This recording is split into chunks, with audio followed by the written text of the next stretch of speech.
Bonjour, nous allons voir aujourd'hui comment pratiquer les intentions paradoxales pour se soigner. Alors, l'intention paradoxale, c'est une méthode simple, mais qui nécessite de la rigueur. Que vous souffriez de TOC ou de troubles phobiques, il faut être rigoureux et ne pas chercher midi à 14 heures. La méthode est simple, extrêmement simple, mais il ne faut pas la déformer. Ne vous précipitez pas à appliquer la méthode trop vite sans avoir bien compris et mémorisé la marche à suivre. Ne partez pas sur vos propres idées, contentez-vous d'appliquer la méthode telle que je vous l'explique. Dans la méthode, il y a un cap à tenir. Désirer ou souhaiter, voire même vouloir ce qui fait peur.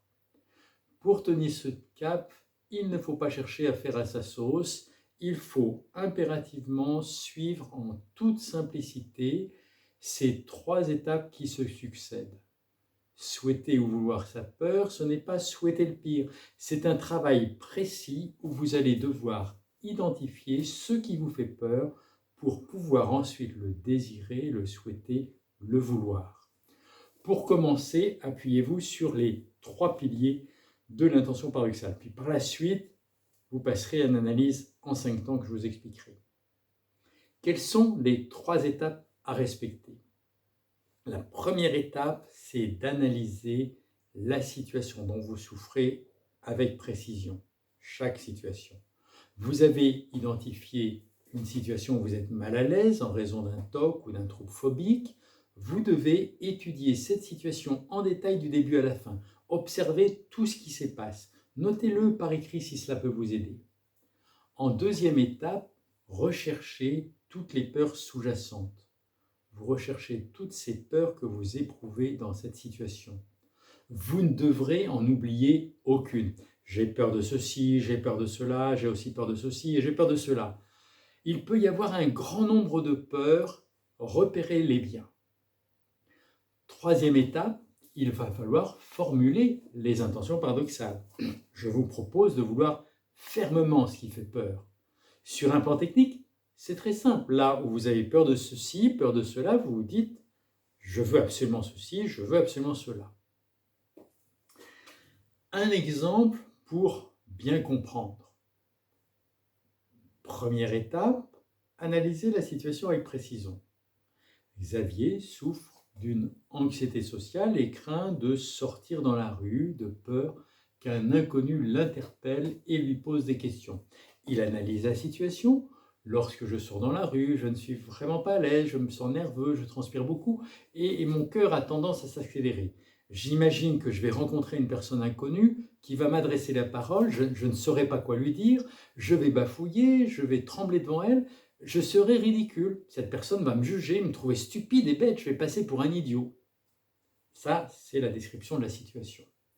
Deuxième étape, maintenant, vous recherchez toutes les peurs sous-jacentes.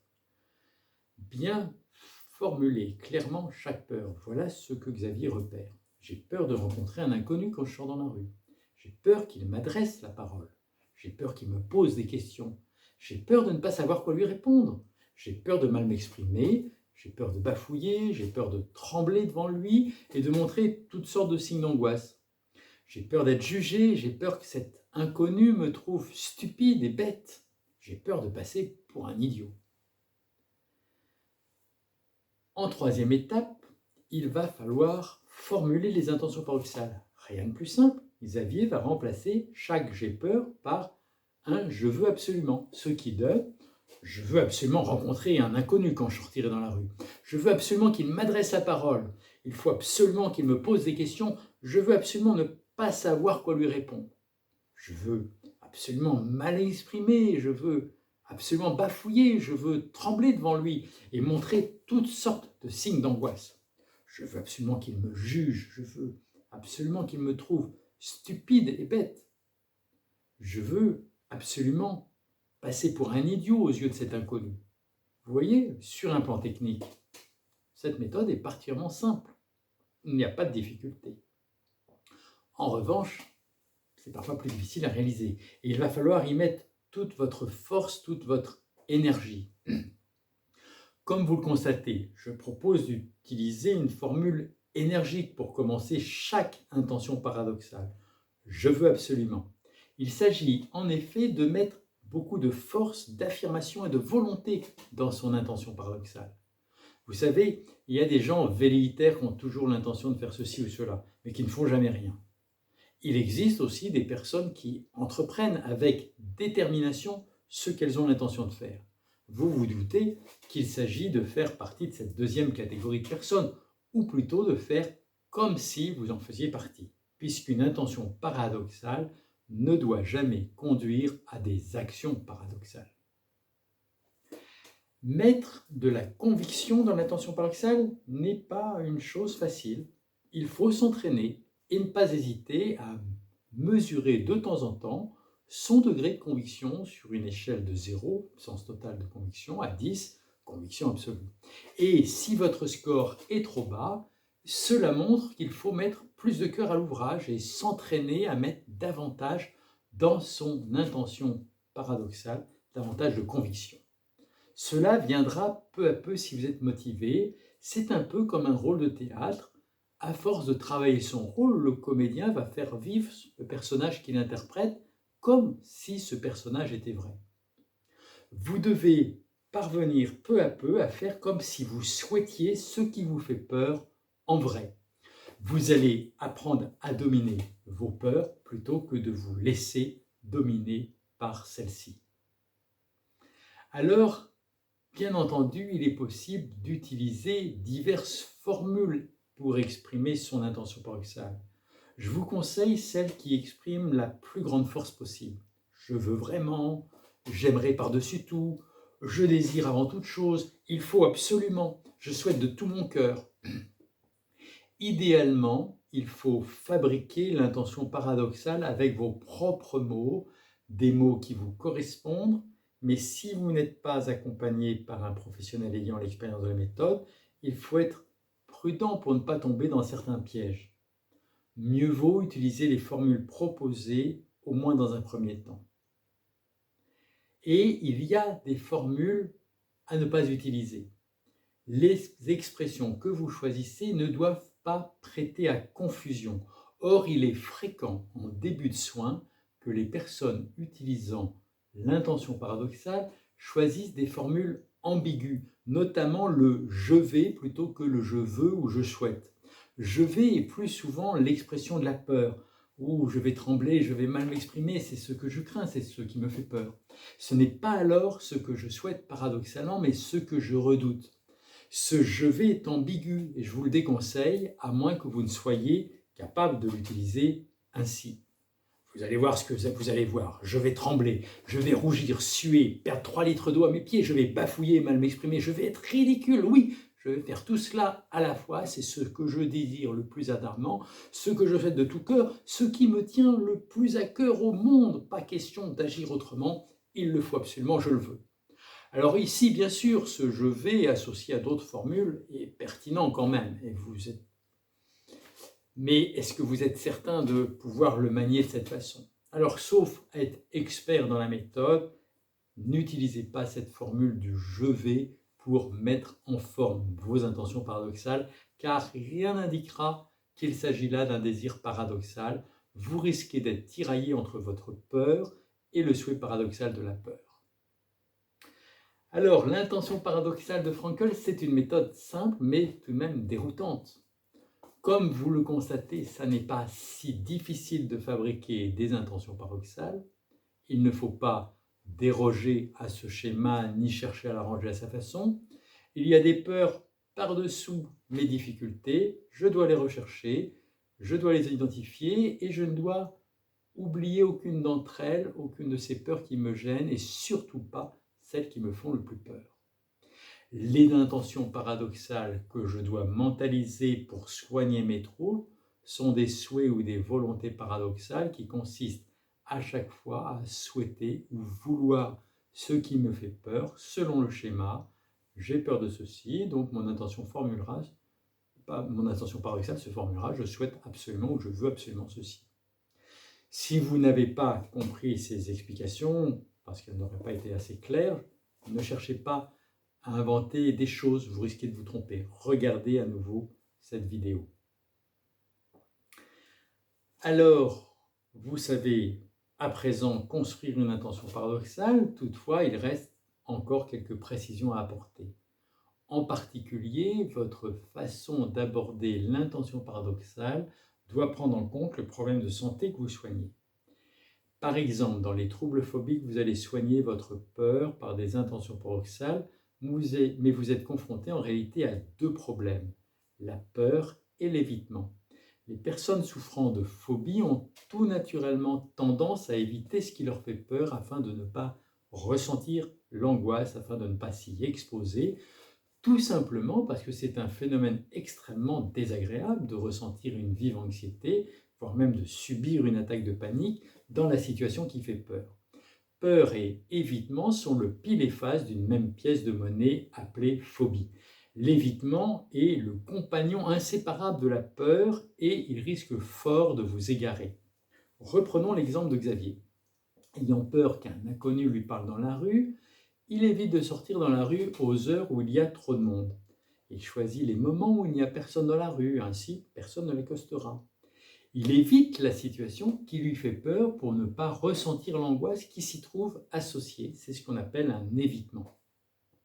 L'évitement représente la plus mauvaise façon de calmer sa peur car l'évitement va renforcer la peur. Plus j'évite ce qui me fait peur, plus j'aurai peur de ce qui me fait peur. L'évitement dont nous venons de parler, ne pas sortir dans la rue, est assez facile à repérer.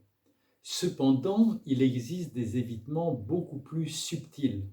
Par exemple, Xavier évite de regarder les personnes qu'il croise dans la rue. Il marche tête baissée. Il regarde systématiquement au sol pour éviter le regard des autres. Ainsi, on ne lui adressera pas la parole, pense-t-il.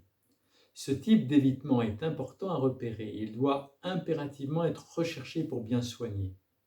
En effet, d'un côté, si Xavier pratique des intentions paradoxales, où il souhaite qu'un inconnu lui adresse la parole et qu'en même temps il baisse le regard par peur qu'un inconnu ne lui adresse pas la parole, l'intention paradoxale ne va pas bien marcher. L'évitement va annuler son effet. Pour bien soigner votre phobie, il va donc falloir prendre en compte vos évitements jusqu'au plus subtil. Voici un autre évitement subtil qui m'a marqué. Dans des circonstances analogues, une personne retirait ses lunettes pour voir flou et ne pas être gênée par le regard des autres. Les évitements sont également très importants à repérer dans les troubles obsessionnels compulsifs. Et les professionnels les négligent volontiers dans cette pathologie alors qu'ils s'y rencontrent fréquemment. Par exemple, Nicole souffre d'un toc de propreté. C'est plus fort qu'elle. Elle doit faire impérativement le ménage de fond en comble lorsqu'elle rentre chez elle par crainte de contaminer sa maison avec la saleté. Elle y passe à chaque fois 2 ou 3 heures. Dans ce contexte de rituel de nettoyage épuisant, elle finit par éviter de sortir au dehors pour ne pas risquer de souiller son logement et pour ne pas déclencher ces rituels de propreté. Facile à comprendre. Là aussi, il peut y avoir des formes plus subtiles d'évitement chez des personnes souffrant d'un TOC. Par exemple, éviter de fermer la porte soi-même pour ne pas déclencher un rituel de vérification. Vous devez savoir à présent que l'évitement est votre pire ennemi. À partir de maintenant, sachez qu'il faudra le combattre sans relâche et sans pitié. Il faut impérativement cesser d'éviter par peur. Vous devez apprendre à affronter ce qui vous fait peur. Et l'intention paradoxale est là pour neutraliser l'angoisse associée à la peur. Vous devez ainsi traquer vos évitements, les chasser. Si vous continuez à éviter ce qui fait peur, vos intentions paradoxales ne pourront plus vous apporter le soulagement escompté. Elles seront inefficaces ou peu efficaces. N'hésitez pas à vous observer vous-même, à rechercher tous ces comportements d'évitement, y compris les plus subtils, à ne surtout pas négliger. Une fois ce repérage effectué, qu'il s'agisse d'une phobie ou d'un TOC, je vous conseille de précéder vos intentions paradoxales d'une phrase manifestant votre volonté de ne pas céder à l'évitement.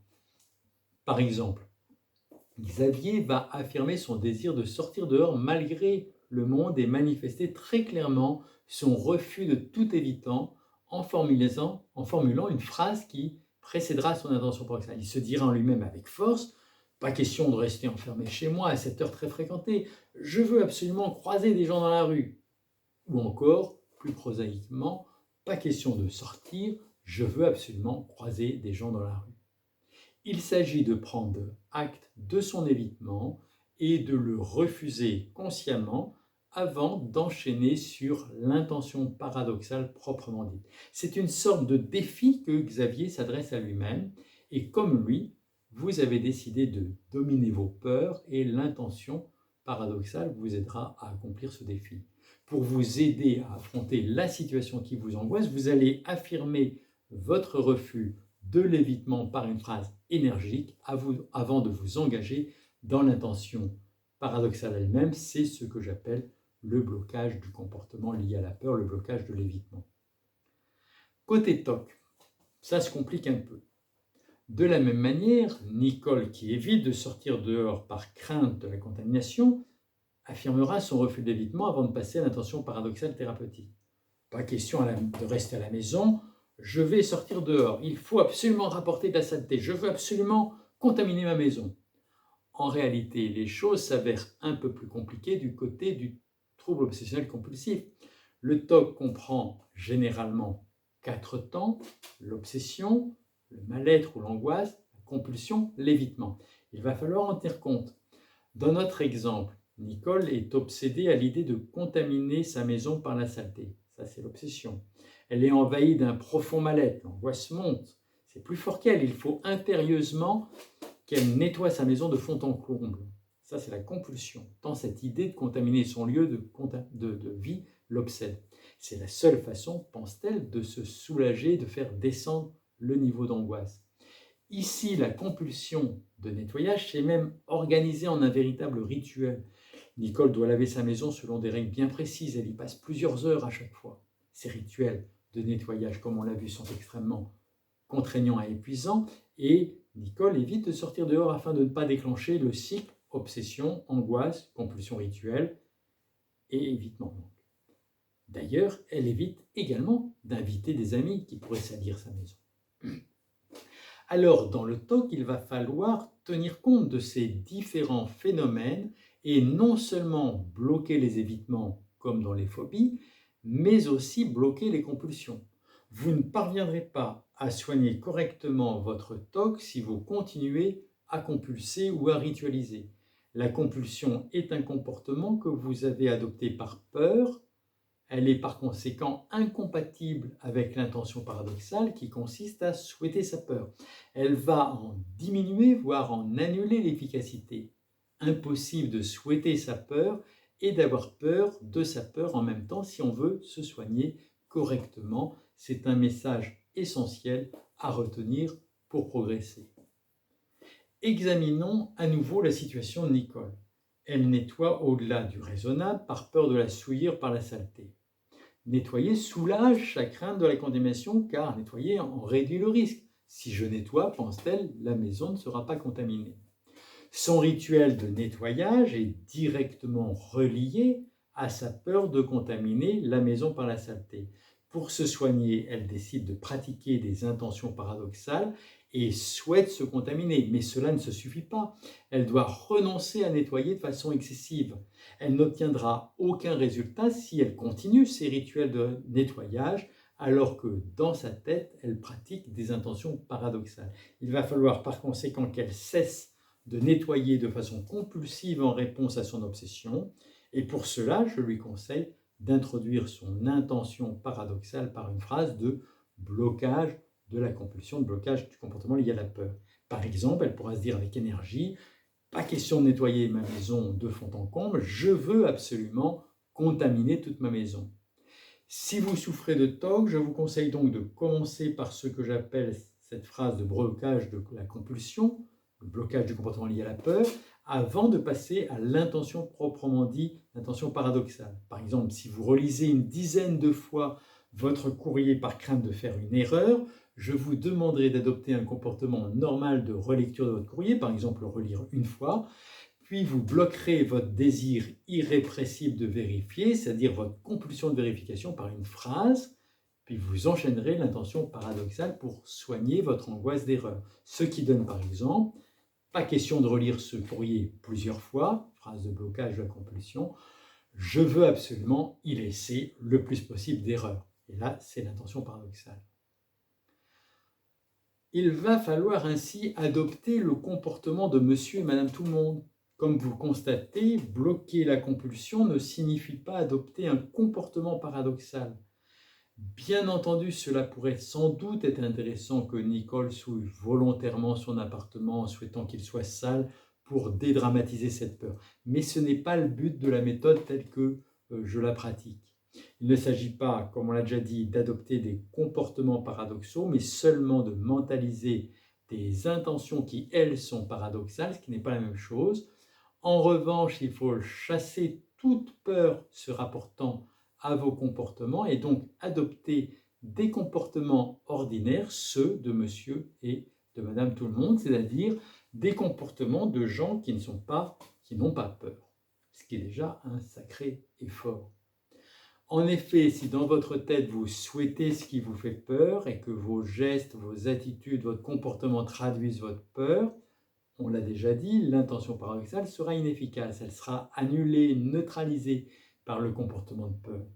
Ainsi, cela ne signifie pas que Nicole, pour autant, doit cesser tout nettoyage. Elle doit adopter un comportement de nettoyage normal, non excessif, raisonnable. Et il va falloir, par conséquent, qu'elle cesse de nettoyer de façon compulsive et qu'elle nettoie normalement son logement à une fréquence avec une intensité de gens ordinaires qui ne souffrent pas de TOC.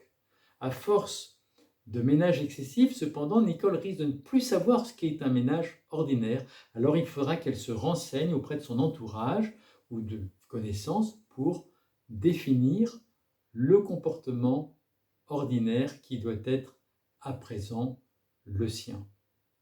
Alors voilà, nous avons vu aujourd'hui comment pratiquer l'intention paradoxale pour se soigner. J'espère que j'aurai été assez clair. C'était une vidéo importante pour mettre en place vos soins. Je vous remercie. À bientôt.